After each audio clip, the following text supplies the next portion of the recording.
ये पीड़ित महिला हमारे सामने खड़ी है, जानेंगे इसकी क्या परेशानियाँ, बताइए। मेरा नाम रीना है, मैं मोहल्ला छज्जूपुरा और थाना किरतपुर की रहने वाली हूँ। 20 तारीख की शाम 6 बजे मेरे देवर ने शराब पी रखी थी और मेरे ऊपर उसने जानलेवा हमला करने की कोशिश करी और उसने मुझे बुरी नीयत से मुझे गाली गलौज करी, मुझे धक्का देकर नीचे गिराया और मैं उससे छुपकर अपने कमरे में चली गई। तो उसने वहाँ भी मेरे साथ बदतमीजी करी, मेरे कपड़े फाड़े। इतने में ही उसकी पत्नी आई, उसने भी चाकू से धार चाकू से मेरे ऊपर हमला करा। मेरी दादिलाई ज़मीन है जिस पर उसने कब्जा कर रखा है, अपना मकान बना रखा है। मैंने उससे कहा कि मेरी ज़मीन मुझे वापस कर दो, तो इसी बात को लेकर वो रंजिश रखते हैं मुझसे और मेरी नंद सर्वेश उसे उस्काती है, बार बार उस्काती है। वो जिस टाइम मेरे साथ मारधाड़ करी, खूब मेरी हालत ख़राब है। मैं थाने पहुंची, मेरे इतनी चोट लगी हुई है कि थाने वालों को दिखाई नहीं दी। ना ही तो उन्होंने मेरा मेडिकल कराया और ना उन्होंने मेरी रिपोर्ट लिखी, लेकिन रिपोर्ट में कुछ नहीं लिखा। उन्होंने कहा मेडिकल कराने की कोई ज़रूरत नहीं है। मैं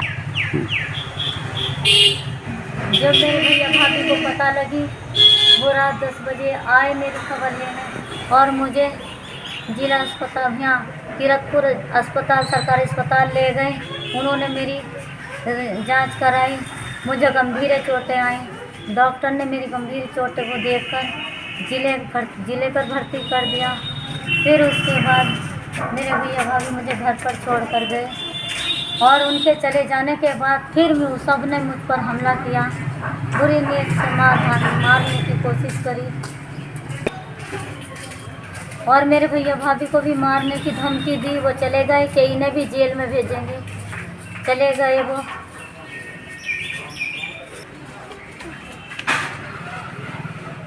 मैंने माननीय मुख्यमंत्री आदित्यनाथ जी को भी अपनी रिपोर्ट दर्ज कराई है। मैं चाहती हूँ कि मुझे न्याय दिलाया जाए और मेरी रिपोर्ट दर्ज करी जाए और मुझे मेरी जो दादलाई ज़मीन है वो दिलाई जाए।